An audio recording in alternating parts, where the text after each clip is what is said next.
বিএনপির ভারপ্রাপ্ত যুগ্ম মহাসচিব অ্যাডভোকেট রুহুল কবির রিজভীর সেই হাসপাতালে আগে যাওয়ার কথা, নাকি আমাদের এই অন্তর্বর্তীকালীন সরকারে যারা এই আন্দোলনকে বেচা বিক্রি করে যারা ক্ষমতা প্রয়োগ করবার চেষ্টা করছেন, যারা বিভিন্ন সুযোগ সুবিধা নিচ্ছেন বলে সংবাদ মাধ্যমে আমরা খবর পাচ্ছি, তাদের আগের যাবার কথা। আগেও যেমন রাজনৈতিক উদ্দেশ্য নিয়ে এই সরকারি চাকরির নিয়োগগুলি ম্যানিপুলেট করা হয়েছে, এখনো কিন্তু হচ্ছে। অন্তর্বর্তীকালীন সরকারটাকে এনসিপি নিজেদের সরকার বানিয়ে ফেলেছে।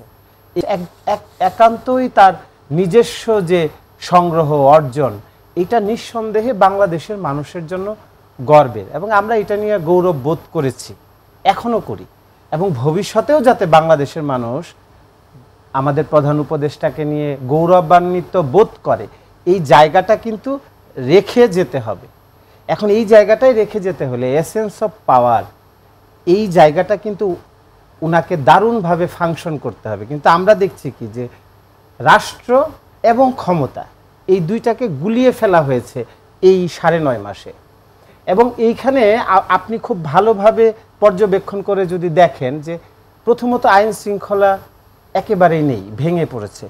কেন নেই, এই প্রশ্নটি কিন্তু একজন রিকশাওয়ালাও এখন করেন। এবং দেখেন আজকে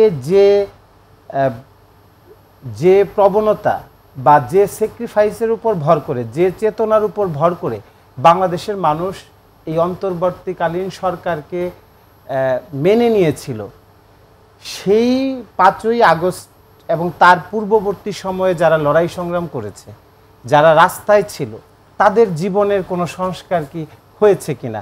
আপনি গত পরশু দিনের ঘটনা বা তার আগের দিন যে 4 জন আন্দোলনকারী যারা অন্ধ পুলিশের গুলিতে, তাদের মধ্যে 4 জন হাসপাতালে থাকা অবস্থায় তারা আত্মহত্যার চেষ্টা করেছিল, এবং বিএনপির সিনিয়র যুগ্ম মহাসচিব অ্যাডভোকেট রুহুল কবির রিজভী আহমেদ, বিএনপির ভারপ্রাপ্ত চেয়ারম্যান জনাব তারেক রহমানের পক্ষ থেকে তাদের কাছে যান এবং তাদের সার্বিক খোঁজ খবর নেন এবং তাদের দায় দায়িত্ব কিন্তু নিজেদের কাঁধে তুলে নেন।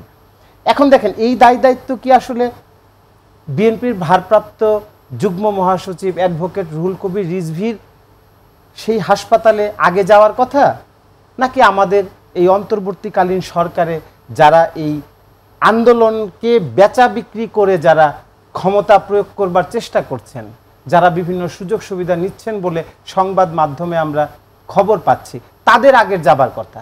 তার মানে কি যে জুলাই গণ অভ্যুত্থানের যে চেতনা, সেই চেতনার জায়গাটাতে কিন্তু এই অন্তর্বর্তীকালীন সরকার নেই।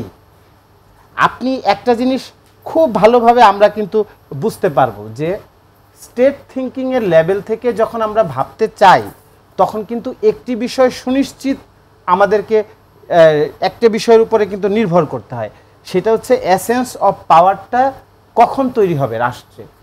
যখন একজন নাগরিক মনে করবে যে এই রাষ্ট্র কাঠামোর মধ্যে আমার অধিকার নিশ্চিত রয়েছে। এখন সেদিন আমি শুনলাম, আমার যেহেতু আমি বিশ্ববিদ্যালয়ে শিক্ষকতা করি, আমার এক ছোট ভাই, সে এনএসআইতে অ্যাডমিশন টেস্ট না, চাকরির পরীক্ষা দিতে গিয়েছে, এবং সেই প্রশ্নপত্রে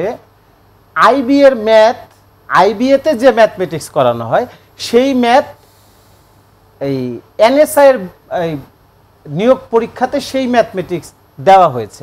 এখন সাধারণ মানুষ হিসেবে আমরা কিন্তু এই বিষয়টা সম্পর্কে একটা ধারণা তৈরি হয় কিন্তু যে এনএসআইয়ের নিয়োগ পরীক্ষাতে আইবি এর ম্যাথ কেন হবে? সে কি ম্যাথমেটিশিয়ান হবে এনএসআইতে যখন সে যোগদান করবে? তাহলে এইটা তো উদ্দেশ্য প্রণোদিত। তাহলে আগেও যেমন রাজনৈতিক উদ্দেশ্য নিয়ে এই সরকারি চাকরির নিয়োগগুলি ম্যানিপুলেট করা হয়েছে, এখনো কিন্তু হচ্ছে, এবং এখনো কিন্তু তদবির বাণিজ্য চলছে। আমরা দেখি সমন্বয়করা বিভিন্ন সচিবালয়ের বিভিন্ন চেয়ারে বসে, রেলওয়েতে চেয়ারে বসে তারা কিন্তু এই তদবিরগুলি করছে। শুধুমাত্র যে এনসিপির নেতারা করছে বিষয়টা এমন না, সামাজিক যোগাযোগ মাধ্যম বলেন, গণমাধ্যম আছে, খবরে আছে, বিভিন্ন রাজনৈতিক দলের নেতারা কিন্তু এই ফায়দাটা লোটার চেষ্টা করছে। শুধু কেন এনসিপির উপরে এই দায়টা চাপানো হচ্ছে? এনসিপির উপর দায়টা চাপানো হচ্ছে কারণ হচ্ছে এই অন্তর্বর্তীকালীন সরকারটাকে এনসিপি নিজেদের সরকার বানিয়ে ফেলেছে। এই এনসিপি যেটা করেছে এই অন্তর্বর্তীকালীন সরকারটাকে আর সাধারণ মানুষের সরকার রাখে নাই, বাংলাদেশের সরকার রাখে নাই। এনসিপি যেটা করেছে, এই সরকারটাকে নিজেদের সরকার বানিয়ে ফেলেছে। আজকে ওই যে রৌনক ভাই যে বিষয়টা বললেন আর কি, যে আজকে আমি যদি ভুল না করে থাকি, আমি যমুনা নিউজে অনলাইন পোর্টালে আমি দেখলাম চট্টগ্রামের মুখ্য মানে দক্ষিণ অঞ্চলের মুখ্য সংগঠক হাসনাত আব্দুল্লাহ তিনি বলেছেন এনসিপির যদি যোগ্য প্রার্থী না থাকে আপনারা ভোট দিবেন না, আপনারা কোনো মার্কায় ভোট দিবেন না।